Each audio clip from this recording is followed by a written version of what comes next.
ओम नमो भगवते वासुदेवाय। दो चीजों की गिनती करना छोड़ दो, खुद का दुख, दूसरों का सुख। जिंदगी आसान हो जाएगी। इसी सुविचार के साथ आप सभी का दिन शुभ और मंगलमय हो। जय श्री कृष्णा। आप सभी का फिर से एक बार स्वागत है हमारे YouTube चैनल सनातन ज्ञान में। इससे पहले की कथा आप सभी ने सुनी और कमेंट बॉक्स में अपना भरपूर प्रेम दिया। इसी तरह का प्रेम हमेशा देते रहिएगा, क्योंकि आपका यह प्यार भरा कमेंट मेरे लिए बहुत मनोबल बढ़ाने वाला होता है और आपका यह एक छोटा सा प्रयास न जाने कितनी उम्मीद दे जाता है। इसलिए ऐसे ही उम्मीद की रोशनी देते रहिए और आप सभी अपना साथ बनाए रखिए। तो आइए अब सुनिए आज की कथा।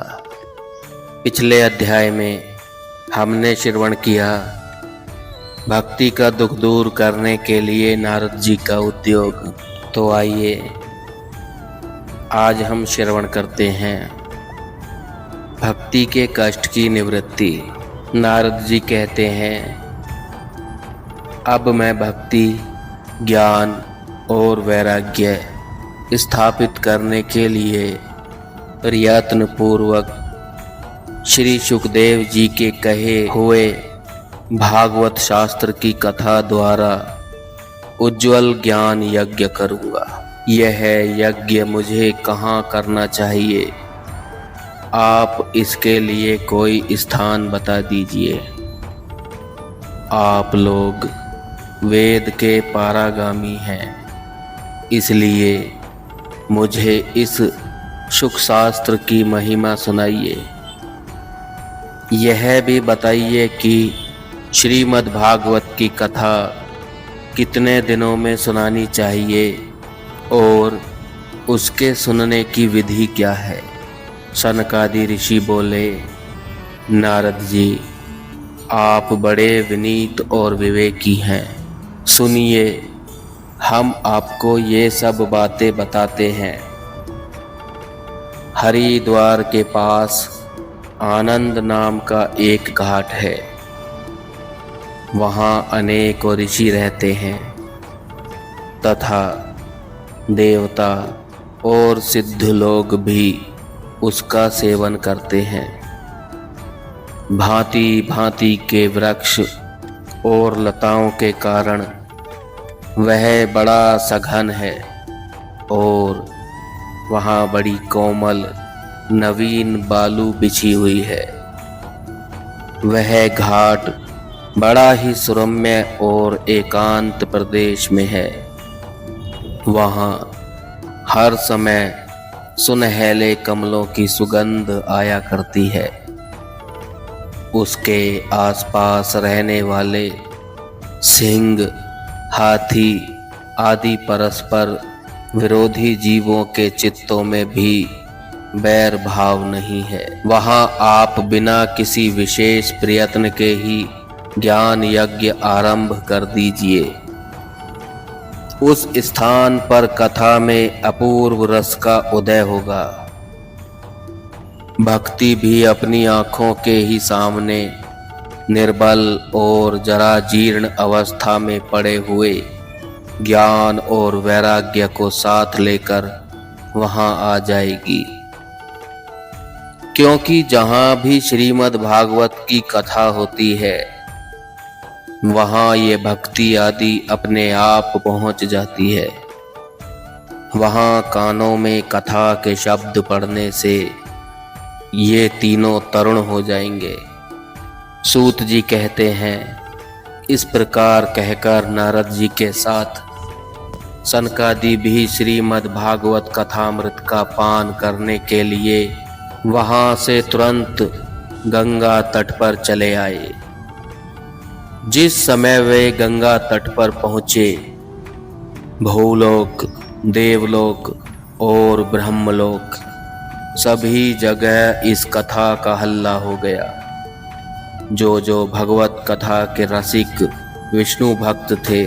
वे सभी श्रीमद् भागवत कथामृत का पान करने के लिए सबसे आगे दौड़ दौड़ कर आने लगे।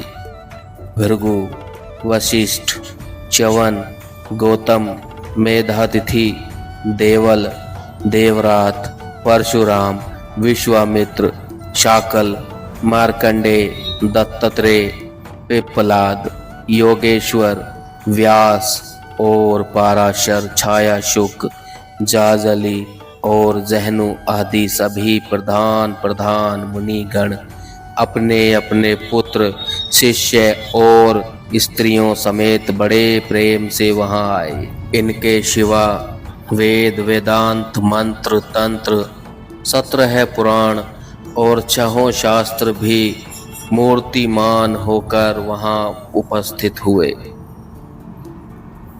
गंगा आदि नदियां, पुष्कर आदि सरोवर, कुरुक्षेत्र आदि समस्त क्षेत्र, सारी दिशाएं, दंडक आदि वन, हिमालय आदि पर्वत तथा देव, गंधर्व और दानव आदि सभी कथा सुनने चले आए। जो लोग अपने गौरव के कारण नहीं आए, महर्षि भृगु उन्हें समझा बुझा कर ले आए। तब कथा सुनाने के लिए दीक्षित होकर श्री कृष्ण परायण सनकादि नारद जी के दिए हुए श्रेष्ठ आसन पर विराजमान हुए। उस समय सभी श्रोताओं ने उनकी वंदना की। श्रोताओं में वैष्णव, विरक्त, सन्यासी और ब्रह्मचारी लोग आगे बैठे और उनके सबके आगे नारद जी विराजमान हुए। एक और ऋषिगण, एक और देवता, एक और वेद और उपनिषद तथा एक और तीर्थ बैठे और दूसरी ओर स्त्रियां बैठीं। उस समय सब और जय जयकार, नमस्कार और शंखों का शब्द होने लगा और अबीर, गुलाल, खील एवं फूलों की खूब वर्षा हुई। कोई कोई देव श्रेष्ठ तो विमानों पर चढ़कर वहां बैठे हुए सब लोगों पर कल्प वृक्ष के पुष्पों की वर्षा करने लगे।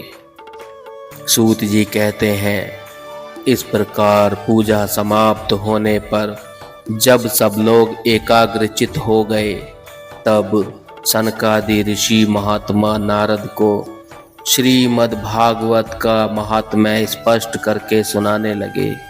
सनकादि ने कहा, अब हम आपको इस भागवत शास्त्र की महिमा सुनाते हैं, जिसके श्रवण मात्र से मुक्ति हाथ लग जाती है। श्रीमद् भागवत की कथा सदा सर्वदा सेवन आस्वादन करना चाहिए। इसके श्रवण मात्र से श्री हरि हृदय में आविराजते हैं। इस ग्रंथ में 18,000 श्लोक और 12 स्कंद हैं तथा श्री सुखदेव और राजा परीक्षित का संवाद है। आप यह भागवत शास्त्र ध्यान देकर सुनिए। यह जीव अभी तक अज्ञानवश इस संसार चक्र में भटकता है। जब तक क्षण भर के लिए भी कानों में इस सुख शास्त्र की कथा नहीं पड़ती। बहुत से शास्त्र और पुराण सुनने से क्या लाभ है? इससे तो व्यर्थ का भ्रम बढ़ता है। मुक्ति देने के लिए तो एकमात्र भागवत शास्त्र ही गरज रहा है। जिस घर में नित्य प्रति श्रीमद् भागवत की कथा होती है, वह तीर्थ रूप हो जाता है और जो लोग उसमें रहते हैं, उनके सारे पाप नष्ट हो जाते हैं। हजारों अश्वमेघ और सैकड़ों वाजपेय यज्ञ इस सुख शास्त्र कथा का 16वां अंश भी नहीं हो सकते। तपोधनों, जब तक लोग अच्छी तरह श्रीमद् भागवत का श्रवण नहीं करते, तभी तक उनके शरीर में पाप निवास करते हैं। फल की दृष्टि से इस सुख शास्त्र कथा की समता गंगा, गया, काशी, पुष्कर या प्रयाग कोई तीर्थ भी नहीं कर सकता। यदि आपको परम गति की इच्छा है तो अपने मुख से ही श्रीमद् भागवत के आधे अथवा चौथाई श्लोक का भी नित्य नियम पूर्वक पाठ कीजिए। ओमकार, गायत्री, पुरुष सूक्त, तीनों वेद, श्रीमद् भागवत। ओम नमो भगवते वासुदेवाय। यह 12 मंत्र 12 मूर्तियों वाले सूर्य भगवान, प्रयाग, संवत्सर रूप काल, ब्राह्मण, अग्निहोत्र, गौ, द्वादशी तिथि, तुलसी, वसंत ऋतु और भगवान पुरुषोत्तम, इन सब में बुद्धिमान लोग वस्तुतः कोई अंतर नहीं मानते। जो पुरुष अहर्निश अर्थ सहित श्रीमद् भागवत शास्त्र का पाठ करता है, उसके करोड़ों जन्मों का पाप नष्ट हो जाता है। इसमें तनिक भी संदेह नहीं है। जो पुरुष नित्य प्रति भागवत का आधा या चौथाई श्लोक भी पढ़ता है, उसे राजसूय और अश्वमेघ यज्ञों का फल मिलता है। नित्य भागवत का पाठ करना, भगवान का चिंतन करना, तुलसी को सींचना और गौ की सेवा करना, ये चारों समान हैं। जो पुरुष अंत समय में श्रीमद् भागवत का वाक्य सुन लेता है, उस पर प्रसन्न होकर भगवान उसे वैकुंठ धाम देते हैं। जो पुरुष इसे सोने के सिंहासन पर रखकर विष्णु भक्तों को दान करता है, वह अवश्य ही भगवान का सायुज्य प्राप्त करता है। जिस दुष्ट ने अपनी सारी आयु में चित्त को एकाग्र करके श्रीमद् भागवतामृत थोड़ा सा भी रसास्वादन नहीं किया, उसने तो अपना सारा जन्म चांडाल और गधे के समान व्यर्थ ही गंवा दिया है। वह तो अपनी माता को प्रसव पीड़ा पहुंचाने के लिए ही उत्पन्न हुआ। जिसने इस सुख शास्त्र के थोड़े से भी वचन नहीं सुने, वह पाप आत्मा तो जीता हुआ भी मुर्दे के समान है। पृथ्वी के भार स्वरूप उस पशु तुल्य मनुष्य को धिक्कार है। यो स्वर्गलोक में देवताओं में प्रधान इंद्रादि कहा करते हैं। संसार में श्रीमद् भागवत की कथा का मिलना अवश्य ही कठिन है। जब करोड़ों जन्मों का पुण्य होता है, तभी इसकी प्राप्ति होती है। नारद जी, आप बड़े ही बुद्धिमान और योग निधि हैं। आप प्रयत्न पूर्वक कथा का श्रवण कीजिए। इसे सुनने के लिए दिनों का कोई नियम नहीं है। इसे तो सर्वदा ही सुनना अच्छा है। इसे सत्य भाषण और ब्रह्मचार्य पालन पूर्वक सर्वदा ही सुनना श्रेष्ठ माना गया है। किंतु कलयुग में ऐसा होना कठिन है। इसलिए इसकी सुखदेव जी ने जो विशेष विधि बताई है, वह जान लेनी चाहिए। कलयुग में बहुत दिनों तक चित्त की प्रवृत्तियों को वश में रखना, नियमों में बंधे रहना और किसी पुण्य कार्य के लिए दीक्षित रहना कठिन है। इसलिए सप्ताह श्रवण की विधि है। श्रद्धा पूर्वक कभी भी श्रवण करने से अथवा माघ मास में श्रवण करने से जो फल होता है, वही फल श्री सुखदेव जी ने सप्ताह श्रवण में निर्धारित किया है। मन के असंयम, रोगों की बहुलता और आयु की अल्पता के कारण तथा कलयुग में अनेकों दोषों की संभावना से सप्ताह श्रवण का विधान किया गया है। जो फल तप, योग और समाधि से भी प्राप्त नहीं हो सकता, वह सर्वांग रूप में सप्ताह श्रवण से सहज में ही मिल जाता है। सप्ताह श्रवण यज्ञ से बढ़कर है, व्रत से बढ़कर है, तप से कहीं बढ़कर है, तीर्थ से वन से तो सदा ही बड़ा है, योग से बढ़कर है, यहाँ तक कि ध्यान और ज्ञान से भी बढ़कर है। अजी इसकी विशेषता का कहाँ तक वर्णन करें, यह तो सभी से बढ़कर है।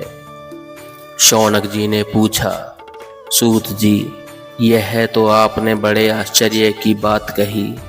अवश्य ही यह भागवत पुराण योग वेत्ता ब्रह्मा जी के भी आदि कारण श्री नारायण का निरूपण करता है, परंतु यह मोक्ष की प्राप्ति में ज्ञान आदि सभी साधनों का तिरस्कार करके इस युग में उनसे भी कैसे बढ़ गया।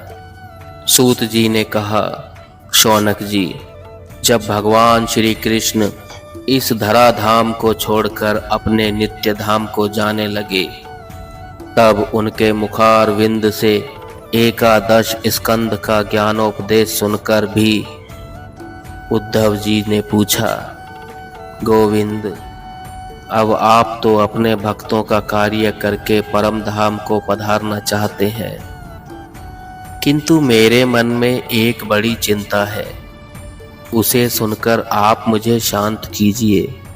अब घोर कलिकाल आया ही है समझिए, इसलिए संसार में फिर से अनेकों दुष्ट प्रकट हो जाएंगे।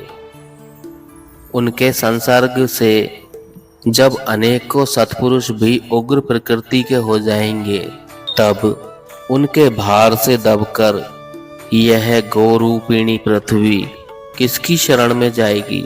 कमल नयन, मुझे तो आपको छोड़कर इसकी रक्षा करने वाला कोई दूसरा नहीं दिखाई देता, इसलिए भक्तवत्सल आप साधुओं पर कृपा करके यहाँ से मत जाइए। भगवान, आपने निराकार और चिन्मात्र होकर भी भक्तों के लिए ही तो यह सगुण रूप धारण किया है, फिर भला आपका वियोग होने पर वे भक्तजन पृथ्वी पर कैसे रह सकेंगे। निर्गुण उपासना में तो बड़ा कष्ट है, इसलिए कुछ और विचार कीजिए। प्रभास क्षेत्र में उद्धव जी के ये वचन सुनकर भगवान सोचने लगे कि भक्तों के अवलंब के लिए मुझे क्या व्यवस्था करनी चाहिए। शौनक जी, तब भगवान ने अपनी सारी शक्ति भागवत में रख दी और वे अंतर्ध्यान होकर इस भागवत समुद्र में प्रवेश कर गए। इसलिए यह भगवान की साक्षात शब्दमयी मूर्ति है। इसके सेवन, श्रवण, पाठ अथवा दर्शन से ही मनुष्य के सारे पाप नष्ट हो जाते हैं। इसी से इसका सप्ताह श्रवण सबसे बढ़कर माना गया है और कलयुग में तो अन्य सब साधनों को छोड़कर यही प्रधान धर्म बताया गया है। कली काल में यही ऐसा धर्म है जो दुख, दरिद्रता, दुर्भाग्य और पापों की सफाई कर देता है तथा काम, क्रोध आदि शत्रुओं पर विजय दिलाता है। अन्यथा भगवान की इस माया से पीछा छुड़ाना देवताओं के लिए भी कठिन है। मनुष्य तो इसे छोड़ ही कैसे सकते हैं। अतः इससे छूटने के लिए ही सप्ताह श्रवण का विधान बताया गया है। सूत जी कहते हैं, शौनक जी, जिस समय सनकादि मुनीश्वर इस प्रकार सप्ताह श्रवण की महिमा का बखान कर रहे थे, उस सभा में एक बड़ा आश्चर्य हुआ। उसे मैं तुम्हें बतलाता हूँ, सुनो। वहाँ तरुणावस्था को प्राप्त हुए अपने दोनों पुत्रों को साथ लिए विशुद्ध प्रेम रूपा भक्ति बार बार श्री कृष्ण गोविंद हरे मुरारे, हे नाथ नारायण वासुदेव आदि भगवान नामों का उच्चारण करती हुई अकस्मात प्रकट हो गई। सभी सदस्यों ने देखा कि परम सुंदरी भक्ति रानी भागवत के अर्थों का आभूषण पहने वहां पधारी। मुनियों की उस सभा में सभी यह तर्क वितर्क करने लगे कि ये कहां से कैसे आई, कैसे प्रविष्ट हुई। सनकादि ने कहा, ये भक्ति देवी अभी अभी कथा के अर्थ से निकली हैं। उनके ये वचन सुनकर भक्ति ने अपने पुत्रों समेत अत्यंत विनम्र होकर सनत कुमार जी से कहा, मैं कलयुग में नष्ट प्राय हो गई थी। आपने कथामृत से सींचकर मुझे फिर से पुष्ट कर दिया। अब आप यह बताइए कि मैं कहाँ रहूं।